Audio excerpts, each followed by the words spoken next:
আপনারা যেহেতু সৌদি আরবে আছেন, আরবি বুঝেন মাশাআল্লাহ বেশিরভাগ মানুষ, তাহলে আপনারা সুন্দর করে বুঝবেন রোজার নিয়তটা কি জানি?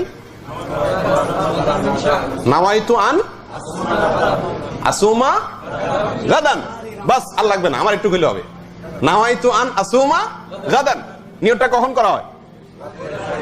যখন সাহরি খাওয়া হয় তখন না করা হয়? আচ্ছা, তাহলে এটার অর্থটা কি? এবার আসি আমরা। নাওয়াইতু মানে আমি নিয়ত করতেছি বা করলাম, করতেছি না, নাওয়াইতু মানে আসলে নিয়ত করলাম, ঠিক আছে, এটা অসুবিধা নাই। আমি নিয়ত করলাম, কিসের নিয়ত করলাম? আন আসুমা, যে আমি রোজা রাখবো। আমি কি করব? কবে? গাদান, আগামীকাল। আমি নিয়ত করলাম যে আমি রোজা রাখবো, কবে? আগামীকাল। হে নিয়তটা করতেছে কখন? সেহরি খাওয়ার সময়। আজকে ভোর রাত্রে সকালে নিয়ত করছে, আজকে সকালে নিয়ত করছে যে সে সিয়াম রাখবে, রোজা রাখবে, কবে? আগামীকালকে। গাদান মানে কি? গাদান মানে আগামীকালটা আপনারা জানেন? না জানলে যে কেউ জান নিতে পারেন। গাদান শব্দের অর্থ কি? আগামীকাল।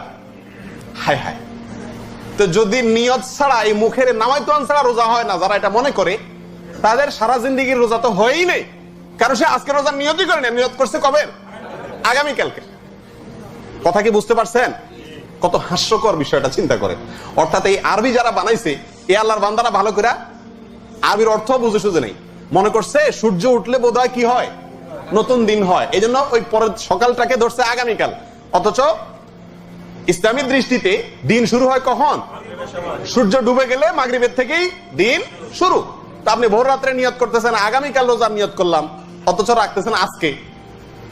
তাহলে শেষ দিন, রমজানের শেষ দিন যখন এই নিয়ত করবেন নাওয়াইতু আন আসুমা গাদান, তখন তার অর্থ হবে কি? আমি ঈদের দিনে রোজার নিয়ত করলাম। কি বলেন, সওয়াব হবে না গুনাহ হবে? ঈদের দিন রোজা রাখলে সওয়াব হবে না গুনাহ হবে? তাহলে মুখে এই যে নিয়ত, এটা আসলে কোরআন এবং সুন্নাহয় বর্ণিত নয়। এটি কেউ বা কারা কোনো কালে মোল্লা, মুন্সি, মৌলভী সাহেবরা বানাইছেন, আর ছিল না আলেম ওলামারা, হেরাই যা মনে চাইছে বানাই দিছে, পাবলিক খাইছে।